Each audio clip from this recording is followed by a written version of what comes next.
जौनपुर जिला अस्पताल में आपातकालीन चिकित्सा सहायता के लिए जिले में 22 108 एम्बुलेंस उपलब्ध कराई गई है, मगर जिले भर में विभिन्न स्थानों पर आपात स्थिति में तैयार रहने वाली 108 एम्बुलेंस की बात करें तो 22 में से 11 एम्बुलेंस ही संचालित है। वहीं एम्बुलेंस में पर्याप्त लाइफ सपोर्ट उपकरण नहीं होने से गंभीर घायल मरीजों के अस्पताल तक पहुंचने के बीच जान का खतरा बना हुआ है। जिले में चल रही इन एम्बुलेंस में किसी में पल्स ऑक्सीमीटर या ग्लूकोमीटर नहीं है तो किसी में व्हील चेयर नहीं है। यहाँ तक कि एक बार उपयोग किए गए उपकरणों को केमिकल से साफ करने के इंतजाम नहीं है। इससे घायलों को इन्फेक्शन का भी खतरा रहता है।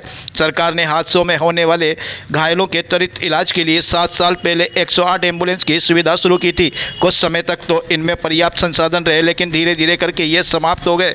इन सभी एम्बुलेंस में लाइफ सपोर्ट के सारे उपकरण होना आवश्यक है, लेकिन सभी में किसी न किसी उपकरण की कमी है, जबकि सरकार इन्हें संचालित करने वाली कंपनी को पूरा भुगतान कर रही है। इतना ही नहीं, जिले में जीवनदायिनी के रूप में गंभीर मरीज और सड़क हादसों में घायलों को जल्द से जल्द अस्पताल पहुंचाने वाली 108 एम्बुलेंस की अब सांसें फूलने लगी है। स्थिति यह है कि रस्सी के सहारे एम्बुलेंस के दरवाजे के किनारे बंधे हुए हैं। साइड ग्लास से लेकर ऑक्सीजन की सेफ्टी भी रस्सी के सहारे चल रही है। कुछ में जीवन रक्षक उपकरणों की कमी है। वर्तमान में हालात यह है कि 108 एम्बुलेंस गंभीर रोगियों को अस्पताल लाते लाते खुद थक गई है। ऐसे में आपात स्थिति में तैयार रहने वाली 108 एम्बुलेंस में पर्याप्त लाइफ सपोर्ट उपकरण नहीं होने से गंभीर घायल मरीजों के अस्पताल तक पहुंचने के बीच जान का खतरा बना हुआ है। 108 यहाँ 22 गाड़ी हैं जो मध्य प्रदेश शासन ने यहाँ दी हुई है और प्रत्येक गाड़ी को 16 रुपये पर किलोमीटर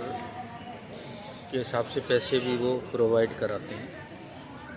इसके बाद इनकी जिम्मेदारी बनती है जो एम्बुलेंस को संचालन कर रहे हैं, ठेके पे दिया हुआ है, कि इसमें ग्लूकोमीटर है, बीपी चेक करने का मीटर है, दवाइयाँ हैं और इनकी समय समय पे मेंटेनेंस होता रहे। लेकिन इनमें बहुत कमी देखने को आती है। अभी लगभग 1 महीने तक तो 22 में से पूरे ज़िले में कुल 11 गाड़ी उपलब्ध थी, जिसके कारण मरीजों को बहुत परेशानियों का सामना करना पड़ा।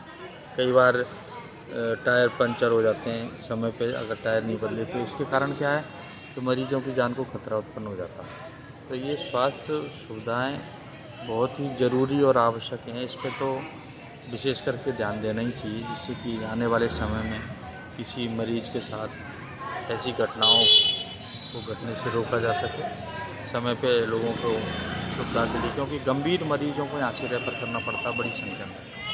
और दूसरा ये जननी सुरक्षा के रूप में, तो ये दोनों ही एक नाजुक पल होते हैं जिसमें बिल्कुल अपडेट रखने की आवश्यकता होती है। उसमें कमी नज़र आती है, आपने भी देखा होगा, इसमें सुधार करने की बहुत ज़रूरत है। के लिए हम लोग ऑडिट कराएंगे इसका भी, और कल ही मैंने बोल दिया जब जो नोडल है हमारे आर्मी शाख के, और मैंने उनसे रैंडमली चेक करने को बोला है। इस गाड़ी खड़ी है तो उस चेक लिस्ट में सारा लगता है उसमें गाड़ी का ब्रांडिंग कैसी है, गाड़ी की कंडीशन क्या है, ड्राइविंग लाइसेंस न्यू है कि नहीं, जो ड्राइवर है उनकी आईडी है कि नहीं, जो ड्राइवर चल रहा है वही ड्राइवर है या दूसरे हैं।